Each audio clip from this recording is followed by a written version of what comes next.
All right, welcome into another episode of the Mind of the Marketer Live. Today, we're taking aim at LinkedIn. We're going to be talking about if posting on LinkedIn, creating organic content for LinkedIn actually impacts your business. Do you generate leads? Do you get new clients? Do you sell any products? I've got some real data I'm going to show you from my profile. I've been creating content for LinkedIn for years.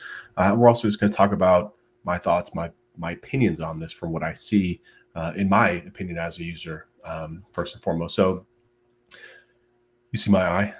Y'all see my eye? Give me a comment if you see my eye. It's crazy. I don't know what happened. I literally woke up over the weekend and it was crazy bloodshot. Okay, I can see fine. But yeah, a little bit challenging this morning. So we're just going to start here, jumping over to my computer, and I'm going to go through basically 4 reasons that I've come up with that I just don't see LinkedIn nearly as impactful as it has been, as it once was. Again, for a lot of reasons. And I know LinkedIn has basically become like the new drop shipping in the B2B space, where a lot of people are like pushing it on you, selling courses, and it's worked a lot before in the past. But things have changed, and things in this industry tend to change very quickly. And by the way, if you guys are creating content on LinkedIn, go ahead and drop it in the comment in the chat here. I want to hear from you guys. I want to engage with you guys on this. Again, I'm going to share you some of my data, but I'm also going to give you a lot of first-party data and experience here on the impact that LinkedIn has had or not had on my business. So first and foremost, feeds are overwhelmed. There's a challenge when it comes to LinkedIn. LinkedIn for a while was giving a tremendous amount, and they still do. It's still one of the few platforms that you can really get a lot of organic reach without necessarily having a huge following. And that's because it's an engagement-based platform. But the challenge with that is that feeds have gotten overwhelmed because for a while, and I'm talking 2-3 years ago, there was a big deficit from the amount of users that were on LinkedIn versus the amount of creators that were on LinkedIn, right? So there were a lot more people that were just going on there to check jobs or update their profile. There were a lot less creators. But of course, marketers do what marketers do. We started talking about it. We started posting more. We started talking about you can make money off it. And what ended up happening is more creators came on the platform. So another, like, to me, the big issue with LinkedIn is as a consumer, right? There's an issue with how LinkedIn has set this up in terms of what your feed looks like. Instagram and TikTok is really the model for this. YouTube is really good too. You can subscribe to people or follow people and not have to see all their stuff. But for whatever reason on LinkedIn, I've got 31,000 connections and followers on LinkedIn, and my feed is just a hodgepodge mess of really bad advertising and a lot of people that I don't know from all parts of the world who I could give 2 squirts of piss about what they're talking about, right? So like as a consumer, the feed has just gotten overwhelming. There's tons of organic real estate still available, but like it's just a mess. It's an absolute mess, and consuming off of this is really difficult. And I've personally seen an impact on my engagement on this platform that it's just gone down over time. So we're going to look at my data in a second. I'm going to show you my actual post analytics to show you what that looks like. But that's number one reason why I'm just down on LinkedIn, is that feeds are overwhelmed. And I think they've done a really poor job with this platform as a consumer. They've done a really good job for creators in terms of encouraging people to create more content. But as a consumer, it's really hard to get the type of good information on my feed anymore because it's a mash of stuff that I don't care about. 2 is that AI is commoditizing content. And the challenge with LinkedIn, as we scroll down here, right? This is just my feed. I just came on. I see only images, right? Only images, a lot of text, a lot of this same type of stuff that's very easy to create, right? Like as a creator, if you're not creating video or unique and original content, again, you don't really see much video on the platform. And that's because it's mainly a text-driven platform. And the problem with text-driven platforms is that AI is here and it's made it extremely easy to commoditize. So this is a really cool platform. It's called Scripe. This is a free promo for this platform. It's cool because you can connect it directly to your LinkedIn profile. And, it basically uses AI to write and post directly on the platform. And what's cool about it is that me as a video creator, all I have to do is I can just feed it a YouTube video of mine. You can feed it other YouTube videos too, which is kind of scary. You can go out and steal, I don't know, Gary Vee's content and then post it in here, and it will write a lot of really good content for you. What I love about this too is that it gives you a bunch of different options. So it gives you 4 different angles within this video that I've created, and then it will write hooks for you. And these hooks are good. And then, you scroll through the hooks. You can favorite the ones that you like, so it learns over time. But then all you have to do is click on this, and it will go ahead and write the post for you. And then once it's done writing it, you can edit it right in here, and you can post it directly to the platform as well. This usually happens pretty quickly. It's probably because I'm streaming that is slowing down. So I'll revisit this in a second. But just to come back to my main point here is that this has become extremely, extremely commoditized. Michael, the platform is called Scripe. I'm going to post it in here. Damn, I wish I was an affiliate, but it's called Scripe.io. Really, really, really good platform. I actually recently discovered this, and we're using this now for advertising purposes to write ads. So you can see it writes this. And what's cool about it too is I can come in here and I can actually edit directly in here. And it's cool too because you can change the hook. You can change the writing style. If you're like, yeah, I really want it to be more short form content, it will come back in and it'll keep the hook the same. And then it will rewrite it for you in a different format. So again, and this looks like standard LinkedIn content, right? So we just see a mass commoditization of the type of content that's being posted on LinkedIn, which is a problem, I'm telling you. So when you couple with the fact, like, accept the changes, right? You can add an image right here directly to it, and then you can just publish it directly to your platform. I actually literally did it this morning. When I come on here and I look at this, this is a post that this wrote today. I haven't written any content for LinkedIn in a very long time, right? So again, the feeds in themselves are a mess as a consumer. And then when you couple with the fact that you can now crank out content as a creator in 2 seconds and schedule this out. I mean, I could have literally an entire month worth of content if I wanted to, just off of that one video. And you can schedule it, again, post multiple times per day, post every day, take different angles. It's really, really, really, really good. Highly recommend the platform, by the way. Go ahead, burn down the platform. I don't really care. So AI is commoditizing content. That's reason number 2 why I'm not really bullish on LinkedIn. Reason number 3 why I'm not bullish on LinkedIn is, of course, marketers ruin everything. So when you look at this platform here and you see how this is written, why is it written in this format? How does it know how to write this format? And that's because marketers come in, we exploit something, and we beat it to death. We've seen this with pretty much every single platform that's had any sort of organic reach, is that marketers just come in and they just bury it into the ground. We over publicize it, we over create on it, and we basically remove any of the uniqueness from this platform. Now, again, if you're going to create video, that's a little bit different. I've seen some videos do very well here now. They've also kind of introduced shorts. So LinkedIn is doing what it can to try and keep their platform alive in a sense, and really trying to, ensure that people will keep creating for it. But the text-driven posts are just out of control. And a lot of the content, again, marketers have just taken it in. We've talked about it. We've preached about it. And it's so heavily commoditized and so heavily talked about that these AI platforms know exactly how to write the content that works on LinkedIn, right? So the final piece here is that it's like, okay, we saw this happen with Facebook. We saw this happen with Instagram. Still hasn't happened with TikTok yet. But where we've seen all 3 of these things come in, feeds are overwhelmed. There's too many creators. There's too much content versus consumers. AI is not really as much of an issue on Facebook in the past as it was. But if you remember back in the day, if you've been doing this long enough, you remember when Facebook pages were like all the rage, right? Like I used to be able to post on, I had an old client, it's about 10 years ago now, who would just build up Facebook pages and turn them into affiliate models. And he was making $50 million per year by building up Facebook pages on like health, fitness, beauty, etc., and then just running affiliate deals because the reach was so good. You used to be able to actually post links on social media and still get reach from it.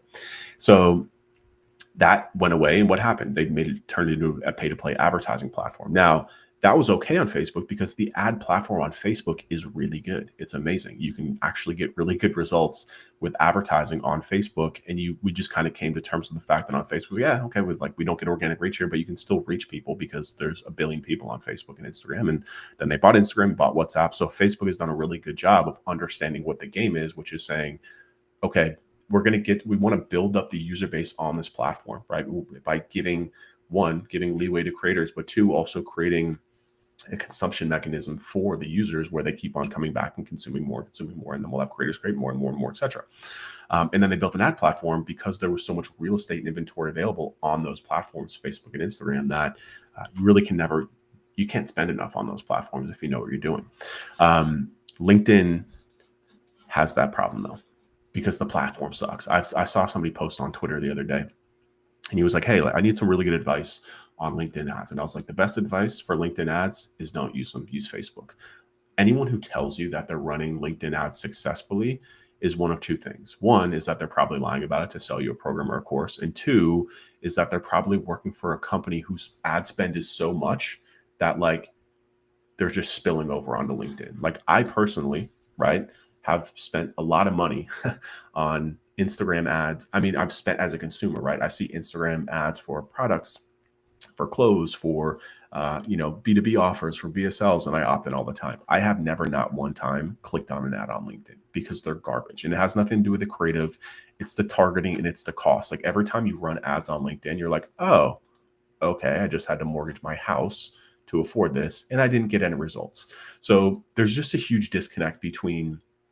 I like LinkedIn again had a very good open period where I was like, oh my god, like the organic real estate on LinkedIn is crazy. Like I'm posting and I'm going quote unquote viral and getting in front of a lot of people, and I'm actually seeing somewhat of an impact on my business. And I'm going to show you now my LinkedIn data here, right?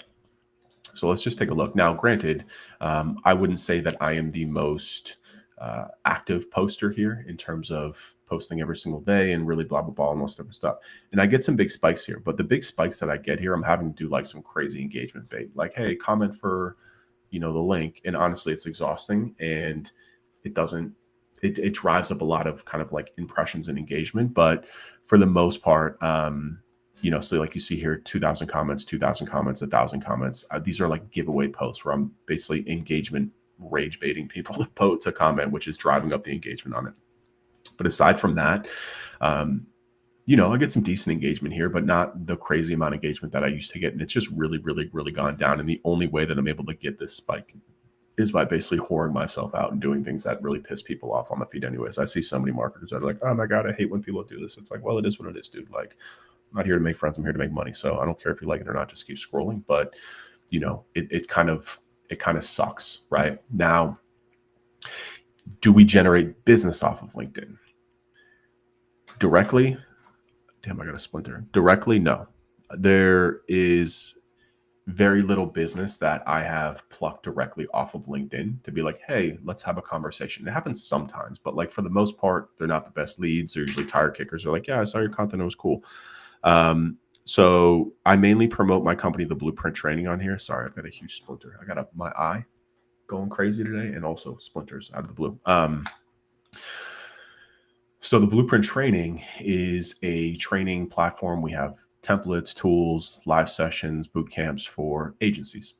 And we do a lot of these engagement posts and then have direct conversations with people to try and close them. And like, it's okay. But for the most part, it doesn't really, we don't really close too many deals directly off it. Now, what I will say that LinkedIn is good for is this, right? Impressions, getting my name and face out there in front of people. Now, granted, it's not the stickiest type because again, like there's so much noise on here that it takes a lot of touch points to really get in front of people. And I know there's some very big like LinkedIn creators and influencers who've had a lot of success on here. But if you're going to start right now, you're not going to have the same success that they had 2 years ago when they first started, right? So what I want to now transition into is talking about this, which is the ecosystem. So, and this is really what the core of this conversation is about. Like, it's not about like dumping on LinkedIn because it doesn't work, but it's about understanding LinkedIn's role in your ecosystem, right? So at the core here, the center is leads, right? Now, if you're doing e-commerce stuff, this video isn't for you. I don't do D2C stuff per se. I'm a B2B marketer. I like high ticket stuff. I like selling very expensive stuff. And it's all to other businesses. So if you're a B2B marketer, this is the right place for you. Now, the goal of being active and doing all this marketing and advertising is obviously to generate leads, sales conversations that ultimately turn into paying clients, paying customers. That doesn't take place on one platform anymore. That takes place on multiple platforms. So when we talk about LinkedIn, We talk about all these other things, and I just kind of brainstorm quickly, like when these different platforms and there's other ones out there too, these different channels and marketing tactics that will drive leads and value into your business. So when we look at these things, right, what we want to do is we want to look at these in terms of like a pie chart of sizing for importance here, right? So when I look at LinkedIn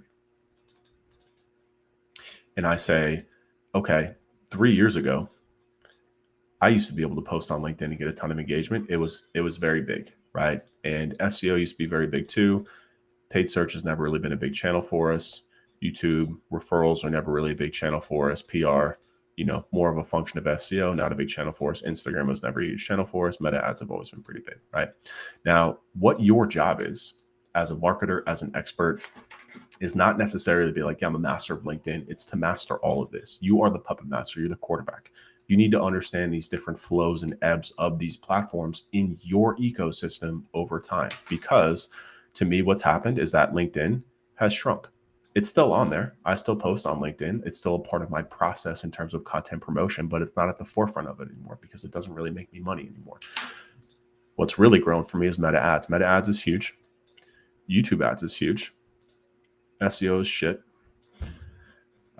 Instagram has gotten much more important for us, almost taking the place of like an awareness channel. Instagram is really good for it. Referrals are solid. Those are always just kind of do what they do. And PR is never really a big part of what we do here, right? So again, what we have to know and understand is what is the ebb and flow of these platforms, because they always change over time. Again, back in the day, we would have had like Facebook on here, organic, right? So if we were doing this in 2015, Facebook would have been huge because Facebook was driving a big part of it. Now Facebook has basically zeroed out. If you're running a Facebook group, maybe, but even that, like it's zeroing out. It's kind of dying. So do we still post on Facebook? Absolutely, because we can automate it. We can just push content there and scrape what we can. And this is what's happening with LinkedIn. So like, does posting on LinkedIn generate leads and business? Yeah, for some people, but for most people, no, not anymore. So instead of making it like a huge priority for us, what it's become almost like a secondary repository of content promotion for us. So when you see me post something like this, right, what this is actually doing, this is pulling from a YouTube video that we created. So like all my time and effort is going into creating long form video YouTube content. And then I'm taking that content and I'm using AI to then write written word content to then put on my blog, right, for SEO. But why am I not writing first? Because SEO doesn't really drive a lot of value for us.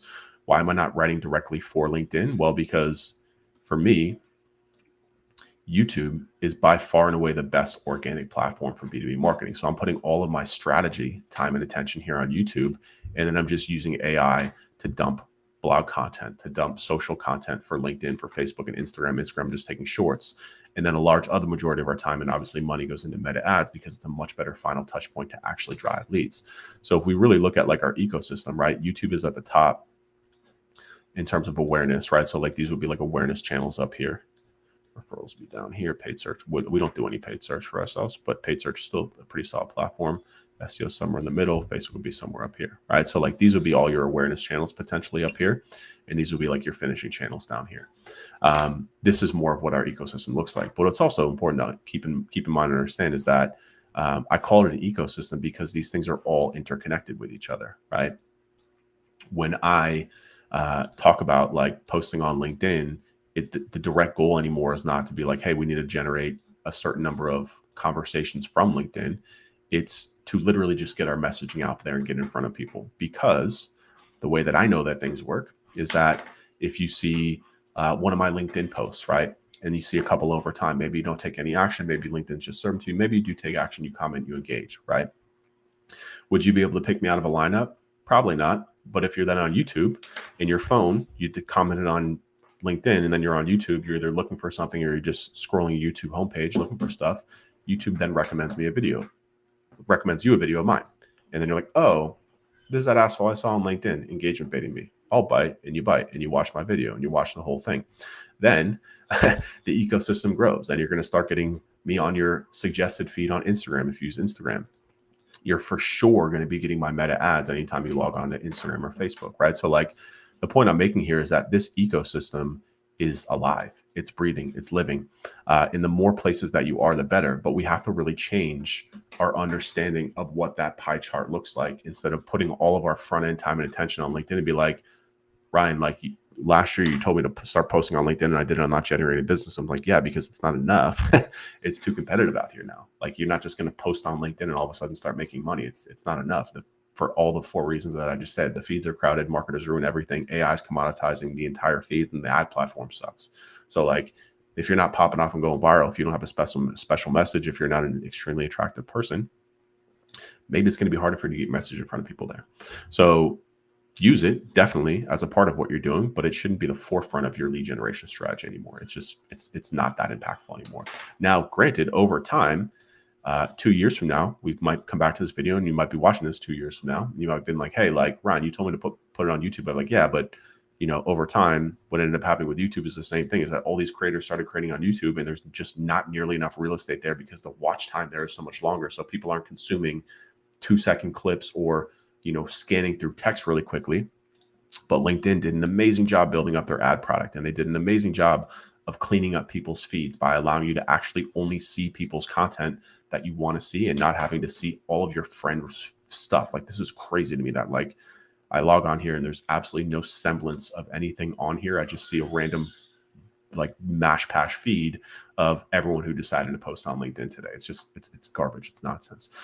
So again, understanding this over time, managing your ecosystem is incredibly important. And again, this is your job as a marketing expert, is to understand this. And this is why inside of the Blueprint training, I talk so much about specialization, because if you're trying to do this, for yourself or for clients, like, this is what I manage for law firm clients too. Like, I understand what their digital ecosystem is, and it's my job to play quarterback. It's my job to play puppet master and say, you know what, like, SEO for a long time for lawyers was huge, but it's dwindling. We should be taking our investment from there, putting a little bit more into paid search, right? Meta ads are crushing it right now for our lawyer clients, so we should be spending more of their budget there. YouTube has a pretty big blue ocean strategy there, because no attorneys are really posting there. So we should try and get our clients to create video content. LinkedIn is non-existent, right? Just not there. Facebook also not there. PR is good. PR is pretty solid. The referrals, again, they're going to do what they do.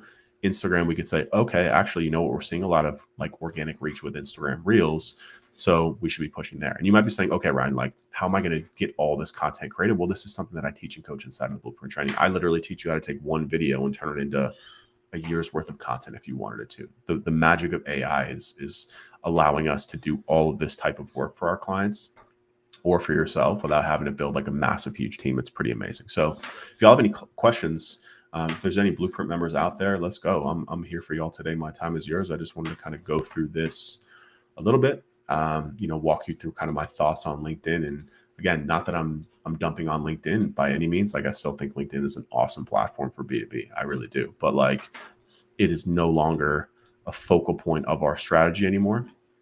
It's the amount of time and effort that I put onto it has really shrunk. And honestly, as a consumer, like, I can't even go on here anymore. I've always like asked the question to people. I'm like, if you're using LinkedIn, like, are you like, you're using this as a social network? Like, you check this over like Instagram or TikTok or YouTube? Like, this is actually a question. Or like X, like, you're actually coming here to consume content? Like, is that the case? And I know it's the case, obviously, because when I post, people comment on my stuff. So like, I know that people see it, but I'm like, this is like not a good experience as a user for me anyways. I don't know. Maybe I'm wrong. You can correct me differently, but, what do y'all think, man? Where are you guys at with this stuff? Is this something that you guys agree with? Is this something that you don't agree with? Where are you guys at with LinkedIn? Is it a important platform for you, for what you're doing? Happy to engage with you guys. Look at my eye. It's crazy. Look at this. Isn't it wild? Drayshawn said, I'm not going to lie, I've started to see the same thing recently. Yeah, for sure. This has been on my mind for a while, a very long time. But just starting to talk about it now. It's Michael and Michelle. Sorry. Sounds interesting. Curious what the price will be since you only sell high ticket items. The price for what?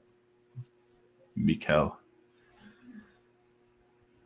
The price for my services, the price for Blueprint, the price for advertising. I mean, the Blueprint training is technically not a high ticket program. It's $200. So, I don't only sell. I mean, for our agency, right? My agency, what we sell is the starting point for us. The absolute minimum to engage with us is $5,000 per month. My other company, the Blueprint Training, not so much. It's really much more of a lower ticket. You said that LinkedIn is okay, make a lot of collections, but sales not that high. Yeah, and again, I'm not like somebody that's like you have to make sales off of a platform or generate leads off of a platform in order for it to make sense to be on there to use it. That's not what I'm saying, right? Like that ecosystem that I showed you is just as important, right? Because in today's world, it's much easier to do business with people if they know who you are. It's why, networking has done so well. And it's something that will never go out of place in terms of humans because people do business with people that they like. So LinkedIn is a way to hack that. But like what I'm saying is that I think LinkedIn gets a little bit too much hype. It gets a little bit too much on the forefront of what people spend their time and effort and money doing. And in my opinion, it doesn't deserve it. Rick said, I haven't done shite for the last 10 years, relied on word of mouth and everything dried up. I've always been scared to create content videos. Not sure why I need to start this. You do, Rick. And that's something I can talk about with you if you need help, man. People don't always believe me when I tell them that like I'm a very painful introvert. It's ironic that I'm sitting here in the middle of a Monday afternoon live streaming and talking to a freaking camera and talking to myself and just talking for hours straight. But it's a skill that I developed. It's something that I had to learn over time because it's really important. And like I realized, fortunately, 10 years ago that I was like, it's really competitive out here. And people relate to video much more. They just do. It's a fact. People can consume a lot more information from video. You can communicate a lot more. And frankly, it just builds a much more lasting impression than somebody scrolling by and seeing a tweet or a LinkedIn post or a blog post, right? Like there's very little brand recognition that goes into that. You have to get in front of people much more times. And the thing is, Rick, is that it's very competitive. And if you're not actively marketing yourself, relying on referrals is going to be a really, really difficult way to grow your business. Really, really difficult way. Drayshawn says, DMs work on LinkedIn though, but only to relevant connections that engage with their content.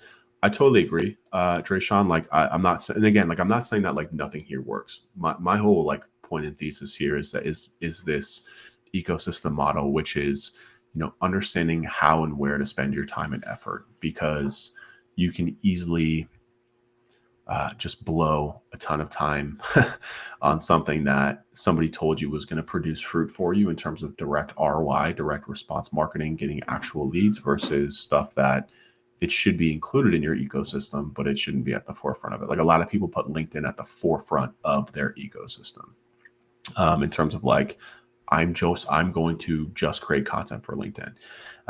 And I think that's a mistake personally. I think that you have to incorporate video into your content. And just to speak to Rick too, like I understand I hate using this term because I think it's a little bit condescending in a sense, but like the concept of imposter syndrome, meaning like, oh, I can't be talking about these things. Who am I to talk about these types of things? Why would people listen to me? Blah, blah, blah. Who cares what other people say and think? You're going to, something about doing this too is it really builds thick skin. It's really good for you in a sense because it kind of toughens you up mentally for a lot of this type of stuff. But like, I get a lot of hate and I don't really care. I'm just here to make money. I don't really care what people say. I got a family to support and that's all that matters to me. And I will do whatever it takes to support and protect my family. So that's the mindset I have on this stuff. And video is the fastest, most effective way to do that. And it also just allows you to build out this entire ecosystem. Like I said, inside of the Blueprint training, literally teaching this live right now, where like all you have to do is create one video.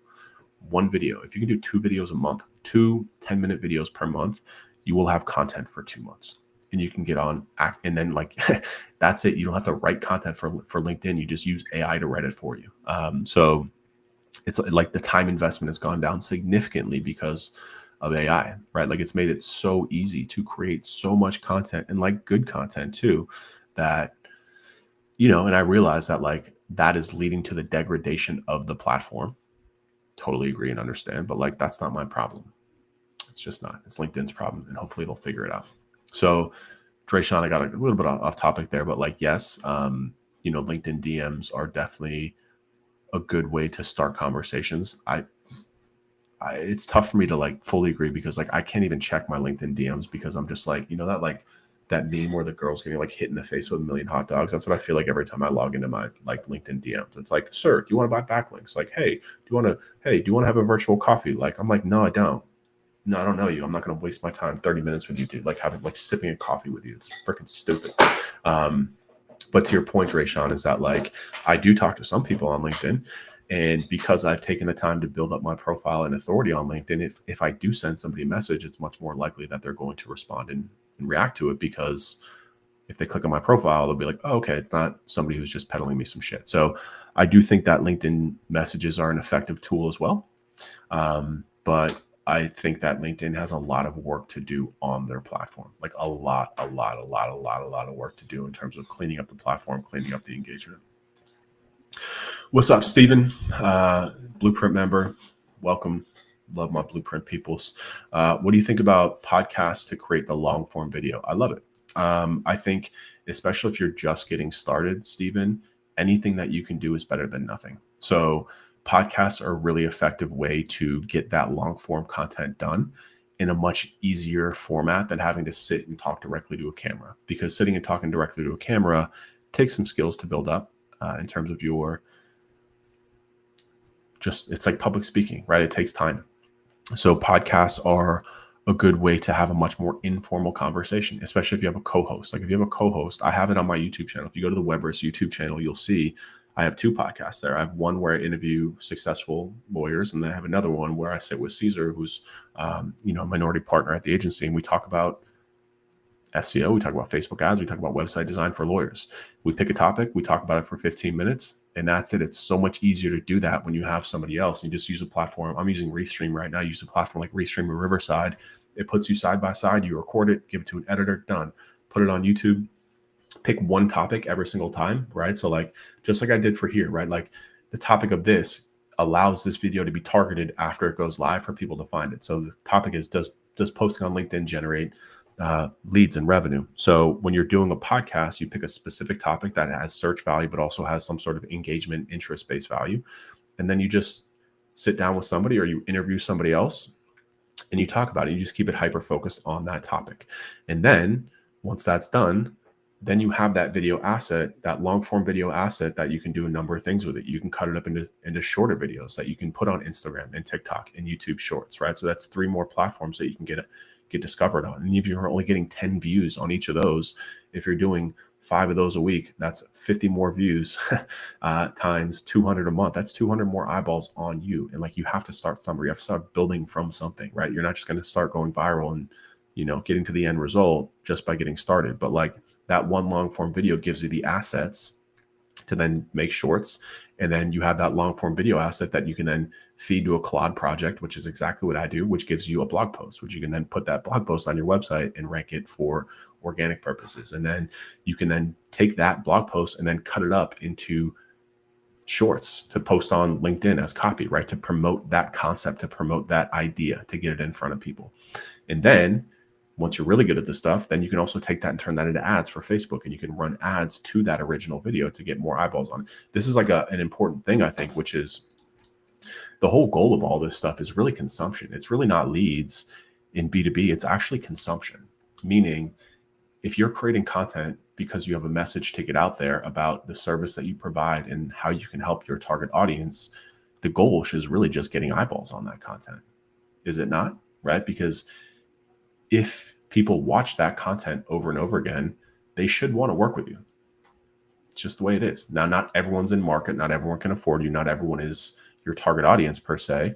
But the more people that watch it, the more engagement that you get, the further that's going to get, and the more eyeballs of your target audience it will eventually pick up. So when I look at what our agency Weber's does with lawyers, I started that from the ground up. We had 0 YouTube subscribers. almost no website traffic because I had to tear the entire website down and rebuild it from the ground up. We had no Instagram profile. We had no TikTok. We had nothing. We had no podcast, nothing. And I started building that brick by brick. And 2 years later, it's the number one driver of leads. And it's not a direct conversion platform, meaning like people don't go to YouTube and then go to our website and convert. They'll watch a bunch of YouTube videos. They'll see our posts on Instagram or TikTok.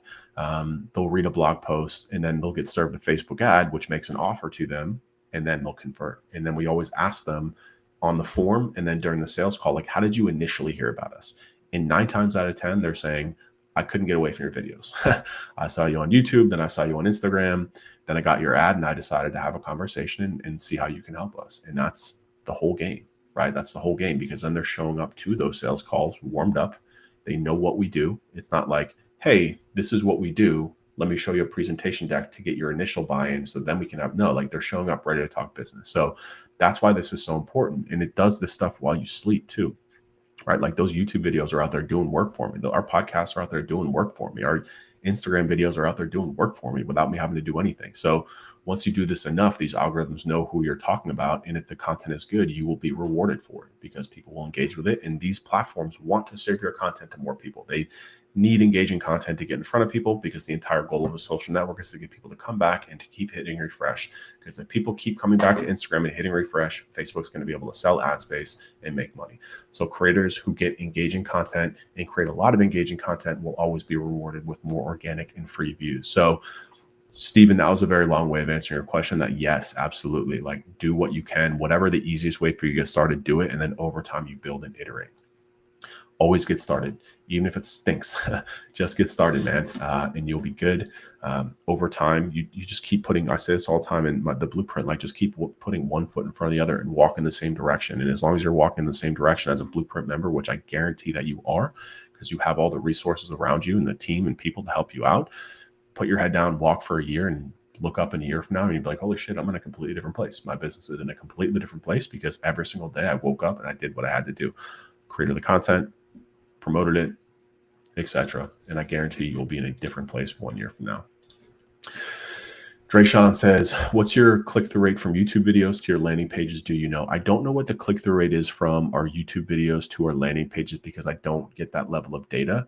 I know what our click-through rate is on YouTube, and it's anywhere from 3 to 7%, just depending on how spicy the topic is. You know, like the more rage bait the topic, the higher the click-through rate is going to be. So, you know, my highest click-through rate videos are, in terms of like on the feed from YouTube, is around 7%, but the lowest ones are like, 3%.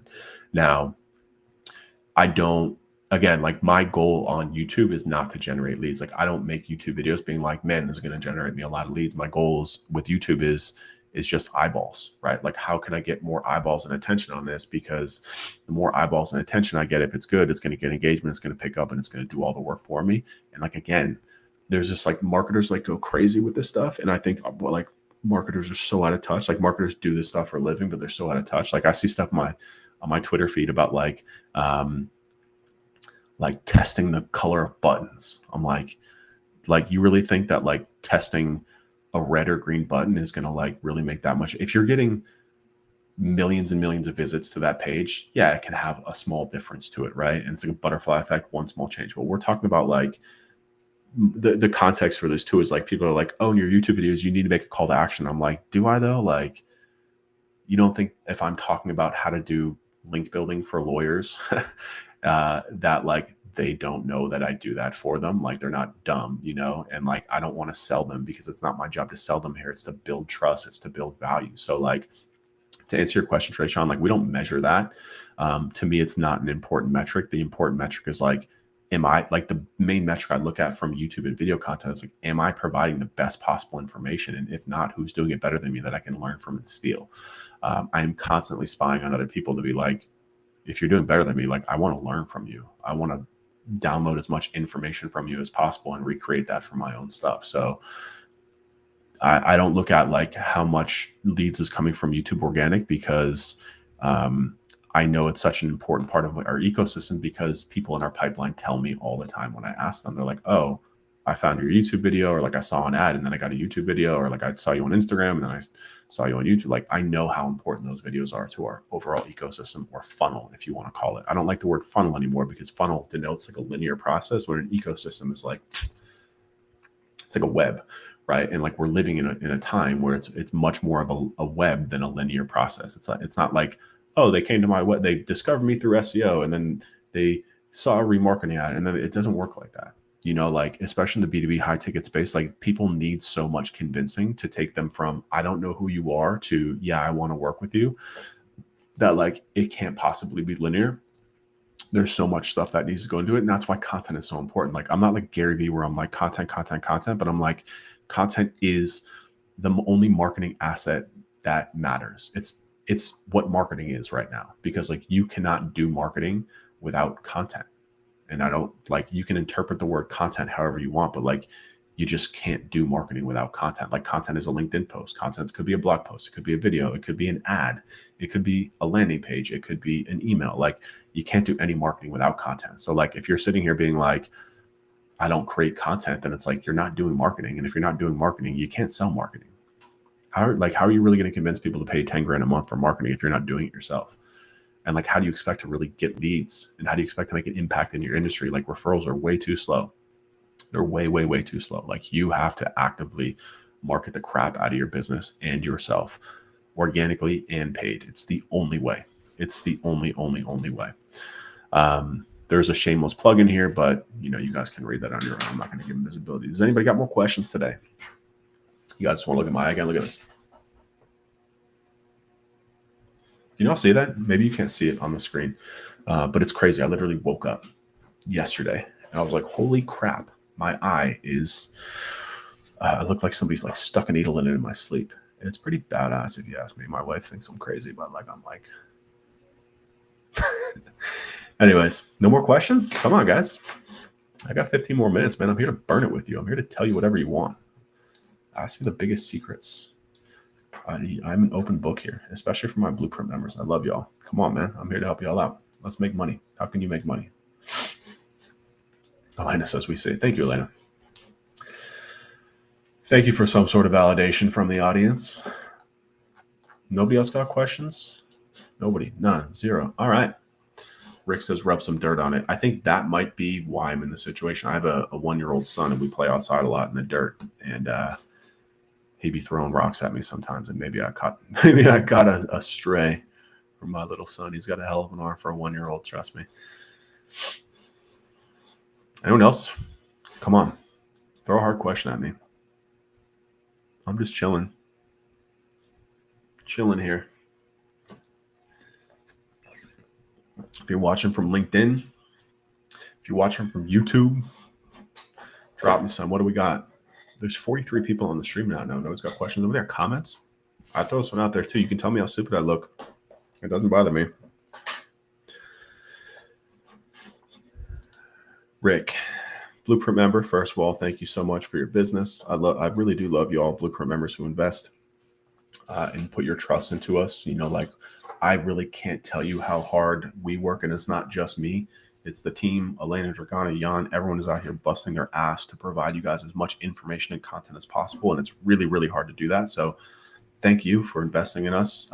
We're here to help you, Rick. This is literally why the Blueprint training exists. It exists to service you. We are here to service our clients. Whatever you guys need, we're here. Post it in Slack. Talk to us. I only win if you win. So I need you to win. Johnny asks, do you think it's a must to niche down? 100% yes. Without a question, yes. I'm going to tell you why. One, it's too competitive for you not to. And I know a lot of people are like, oh, well, like this agency does. Like, yeah, that agency's 20 years old. Like that person has a massive personal brand that allows them to get in front of audiences and bring people in as like an SEO generalist, right? That's number one. It's too competitive to stand out if you don't niche down. Number two, and more importantly, is that you can't processize or productize your business if you don't niche down. If you work with an e-commerce store doing SEO, and then you got another client who's a lawyer doing Facebook ads, and then you got another client who's a home services business and you're doing local SEO and PPC, how do you build a process around that? Right. Especially if you're a smaller agency, like you can't do it every single time you take on a different client. It's a different process. And like, you can't build a business like that anymore, guys. Like it's too hard. So like when you have a niche, it allows you to hyper focus your systems and processes.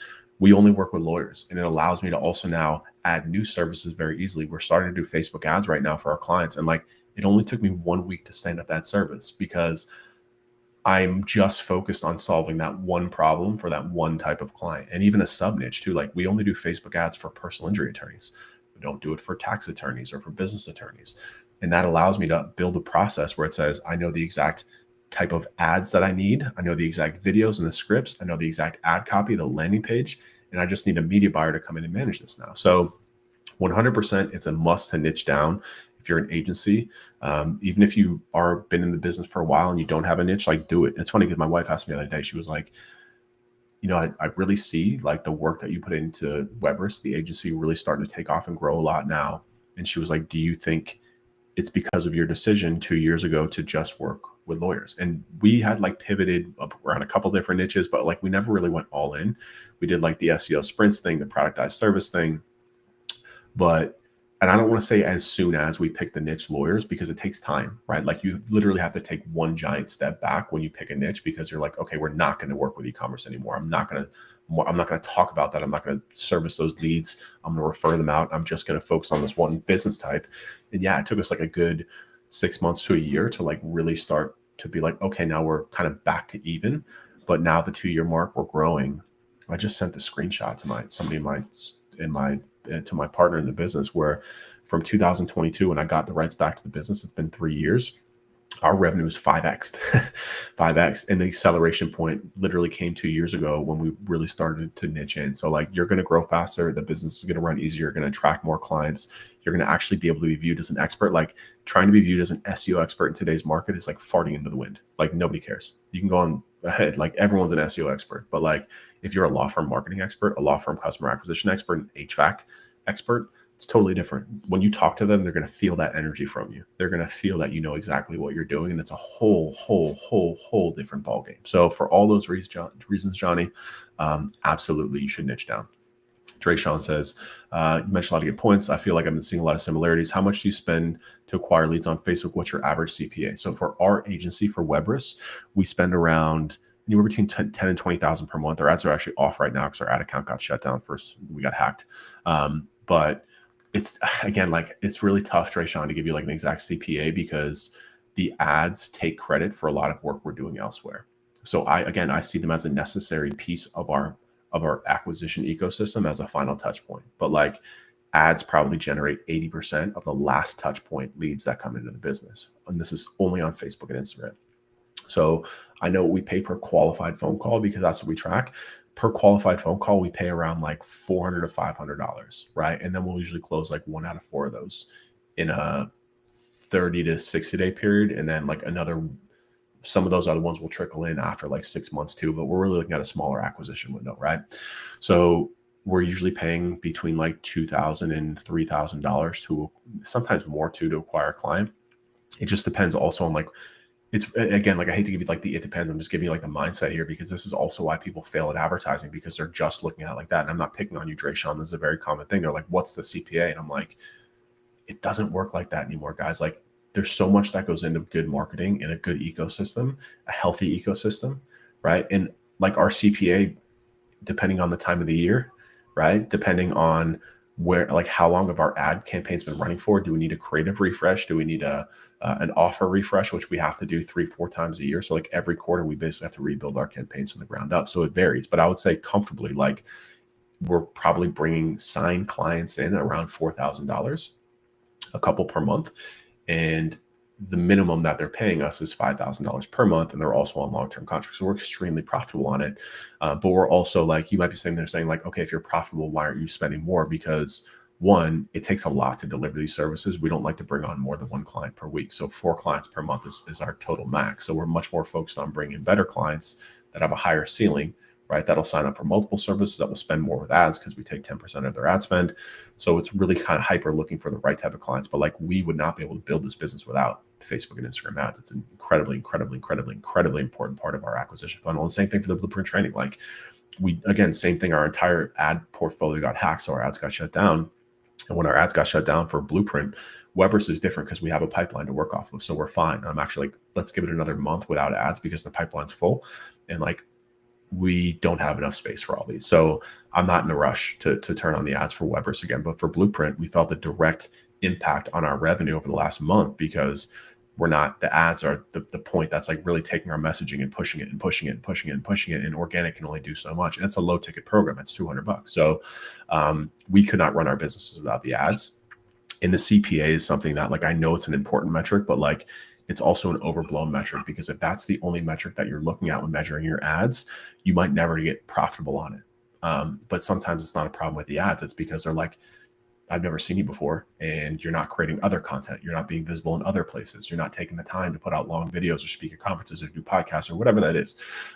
Ads are like the finisher, right? Like the Stone Cold Steve Austin, right? But like, you don't get to that point without doing the other work in marketing first. So it's a very, very important last touch point part of our ecosystem, but don't get too much caught up on just the CPA. Steve, Blueprint member, says, in the Blueprint training, do you show how to set up meta campaigns? You saw in a YouTube video. In other words, having each component aware of others. Yeah, absolutely. So we're actually in 2 weeks, Stephen, we're doing a deep dive into how to set up Facebook ad campaigns. So make sure to show up for that live. It will also be added to the school platform. We're going to be doing so much more training on Facebook ads inside of the Blueprint training, to the point where like, we're going to be pivoting, off of just SEO in Q2 and focusing almost exclusively on Facebook ads, because my opinion is that Facebook ads are 100 times more powerful than SEO right now and has a much brighter future for you. And not only should you be running them for your business to bring in leads, but you should be running them for your clients as well. So we're going to teach all of that to you step by step. We're going to show you our campaigns. I have 3 media buyers that you're going to get direct access to on coaching calls. It's going to be pretty awesome. So Dre Sean said, also, I get a lot of leads when I make Google ad videos and see a lot of SEOs when I make SEO videos. Are you seeing the same thing? I'm not sure I understand that question, Dre Sean. If you want to clarify that for me real quick.